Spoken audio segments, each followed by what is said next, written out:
Hey guys, welcome back to Mo's Game Table. Today we're going to take a look inside the War Europe 1939 to 1945 expansion kit.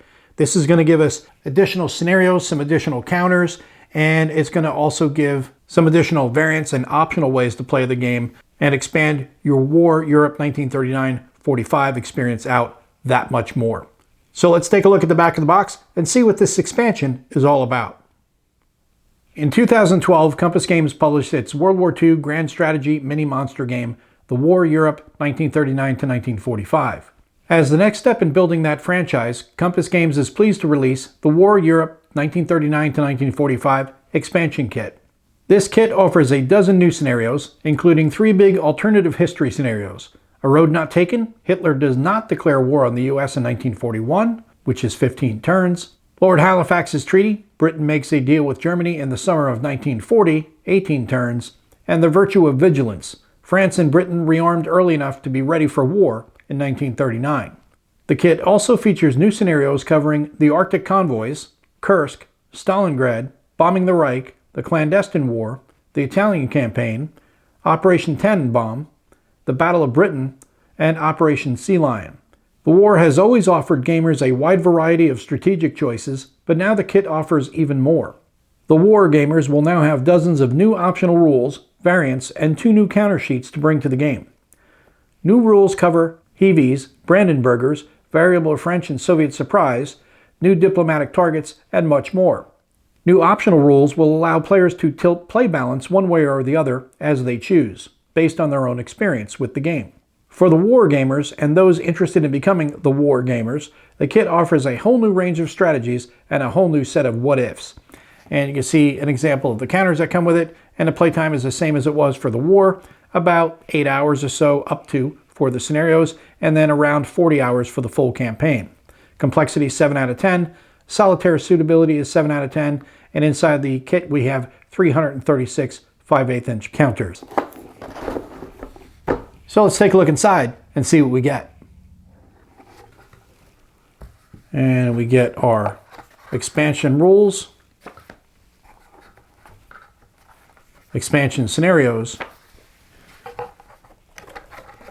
the player aid cards, and 2 new counter sheets. So let's take a closer look at all the components. And just like we saw with the base game for the war, we have the individual sequence of play cards for each of the scenarios. We have corrected sequence of play cards for scenario 10, 11, and 12 from the base game. Then we have the sequence of play from scenario 13, The Road Not Taken, the front sheet, and the back sheet. Then we have scenario 14, the Arctic convoys, scenario 15, Battle of Britain and the Blitz, as well as scenario 24 at the bottom, which is the Bombing the Reich, 1942 to 1945. Scenario 16, Kursk, 1943, The Last Opportunity. Scenario 17, Lord Halifax's Treaty, which carries over to the next player aid card. On the back we have scenario 18, Operation Tannenbaum. Scenario 19, Operation Sea Lion, 1940. Scenario 20, Operation Blue, Stalingrad, 1942 to 1943. Encased Blue carries over to the next player aid card. Then we have Scenario 21, The Clandestine War, Partisans, 1942 to 1944. Then Scenario 2, Steel Underbelly, The Italian Campaign, 1943 to 1945. And that continues on to the back of the sheet. And the last player aid card is Scenario 23, The Virtue of Vigilance, 1939, which carries over to the back of the card. And we'll take a look at the 2 counter sheets that come with the game. We have French units at the top, British beneath that, the minor countries and partisan units, and then some administrative counters along the bottom.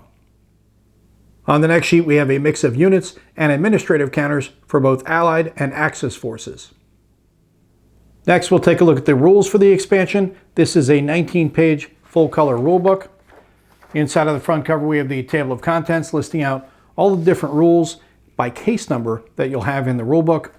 Start off with the optional rules: depleting shipyards via strategic bombing, British Union of Fascists, hidden buildups, Lend-Lease via Alaska.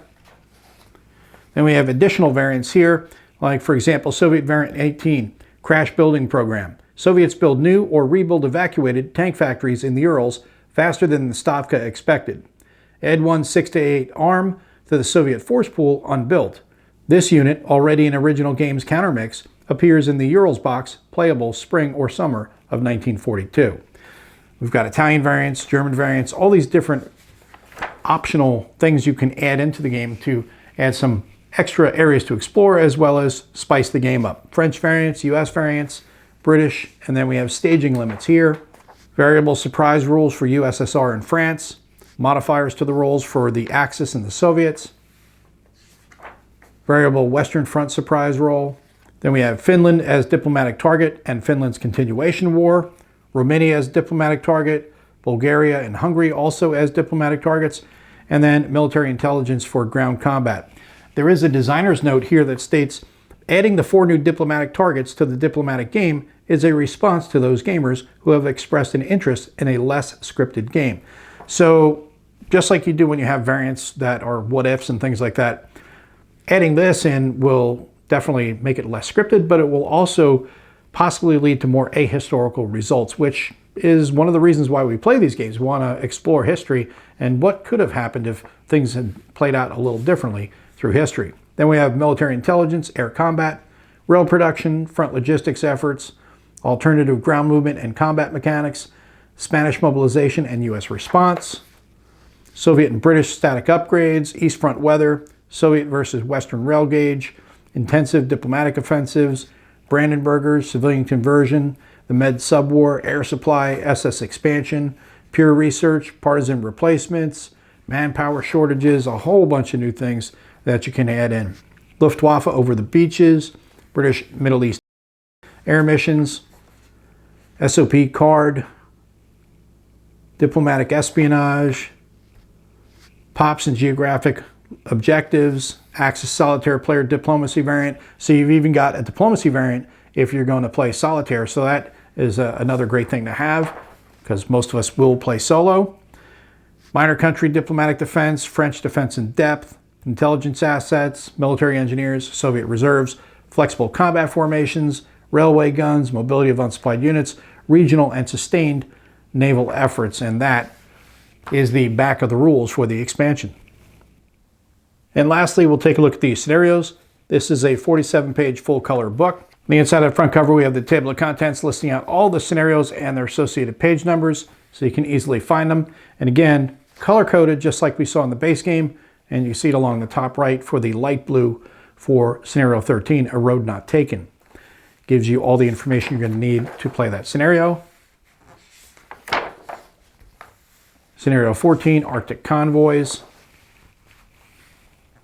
Going to look just like the base game scenario book, all the information you need.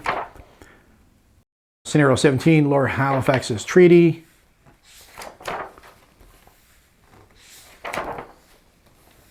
'18, Operation Tannenbaum. That's the German invasion of Switzerland. That'll be interesting. Scenario 19, Operation Sea Lion.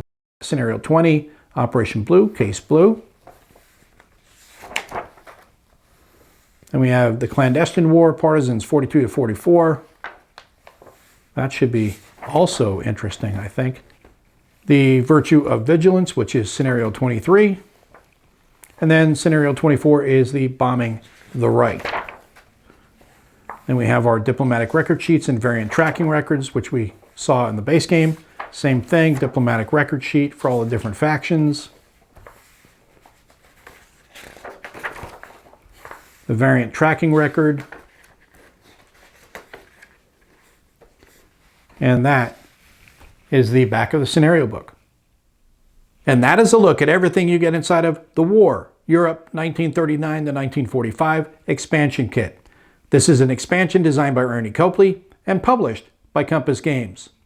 Well, if you have the base game The War, this expansion is going to be pretty much a no-brainer, I think, because it's going to give you a bunch of new scenarios, including what ifs. You know, what if Germany didn't declare war on the United States and the U.S. was just dealing with Japan?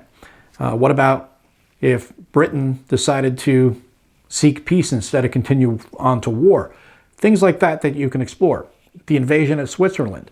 All these types of things that you can play around with. Plus, the new variants, and of course you have some new counter sheets in here. Diplomatic targets, that's another change up too. Definitely has a lot of additional aspects of the game that you can now play around with and explore further to expand out what is a pretty expansive game to begin with and give you an even richer experience. So I think this is a really cool thing to have, and I'm glad I did pick it up and add it to the War base game. Well, I hope that helps you guys out if you've been curious about this one. If you have any comments or questions, post them down below. Thanks for tuning in, guys. See you next time.